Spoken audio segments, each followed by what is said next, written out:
que é a crise de identidade nesse contexto? A crise de identidade seria o destronamento desse eu, né? Tirar a autonomia desse eu, tirar a autonomia do sujeito. Esse sujeito é uma invenção da modernidade. A modernidade vai criando nomes, vai criando lugares, vai criando categorias, e é um processo de categorização constante, até o ponto de se tornar um excesso. Nesse sentido, vão se criando categorias, onde as pessoas vão se identificando e vão querendo fazer parte, para fazer parte de grupos, para se encontrarem no social, para se relacionarem.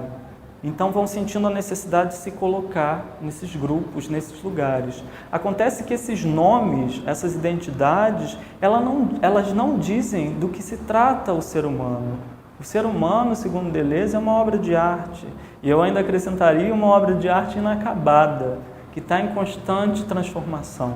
A autora Sueli Ronick vem nos falar de uma guerra que acontece entre as identidades. Ou seja, acompanhada a identidade, viria uma lógica da oposição. Então, quando eu digo que algo é, eu estou também dizendo ali que algo não é. Quando eu falo de negro, eu falo de branco. Quando eu falo de homem, eu falo de mulher. Quando eu falo de heterossexual, eu falo de homossexual. Quando eu falo de gay, eu falo de lésbicas. Então, são identidades que, de alguma forma, são criadas a partir das oposições. E que elas sustentam essas oposições. Elas dão continuidade a essa lógica oposicionista. De alguma forma, a lógica oposicionista, ela acompanha essa referência da identidade. Você sempre está definindo algo pelo que ele é e pelo que ele não é. É sempre uma dialética. O que acontece hoje é justamente isso, né? Essas fronteiras, elas se abriram. Porque o movimento de forças se intensificou demais. Então, ao mesmo tempo que tem um grupo que está se prendendo à identidade, é um grupo que está sentindo mal-estar em relação a essas forças que não param de se movimentar. Então, na contemporaneidade, o que a gente percebe é um vício em identidades para não entrar em contato com isso que é da ordem do humano e que é da ordem da diferença, que seria um outro plano, que é um plano invisível, que a gente não tem contato como a gente tem com o plano das representações, com o plano das identidades. Nesse plano do invisível, o que acontece é um movimento constante de forças, ainda mais na contemporaneidade, em relação à globalização e troca de informações completamente velozes, tem uma desestabilização absurda. Então, os limites identitários, eles vão se perdendo. O que acontece hoje, por exemplo, em relação aos transtornos psíquicos, é que as pessoas se identificam com esses transtornos. Então, o transtorno passa a ser ela, passa a ser um nome. Dessa forma, eu sou bipolar.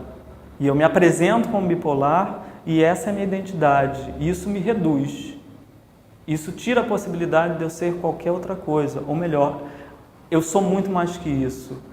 E isso é uma referência identitária. Isso, de alguma forma, está na questão dos transtornos psíquicos, mas está na questão também de se dizer eu sou negro. Quando eu sou negro, eu estou me reduzindo a essa questão da negritude. Tem um plano onde não se é nada, né? Que é um movimento de forças constante, então não há identidade. Tem um outro plano, que é o plano da identidade. E aí, o bacana é você ficar entre.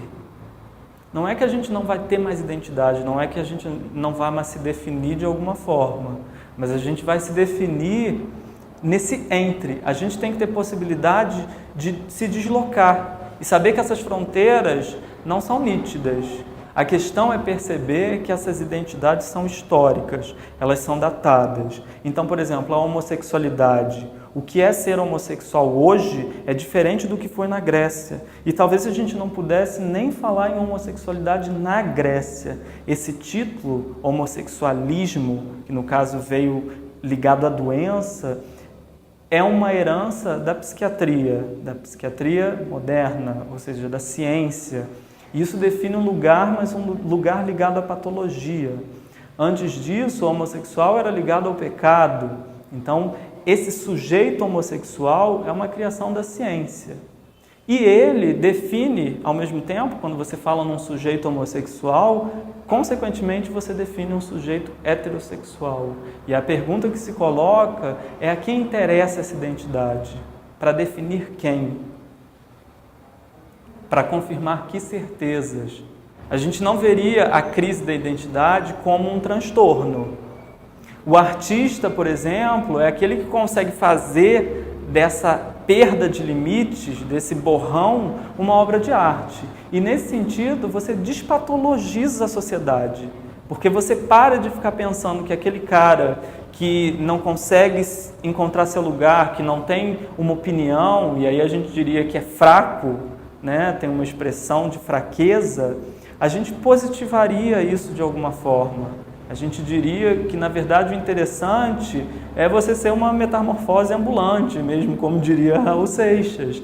É você não estar preocupado com essa identidade única e que eu devo e tenho que ser de tal forma, porque senão eu vou ser taxado como louco, como estranho, e que, na verdade, é o que acaba acontecendo.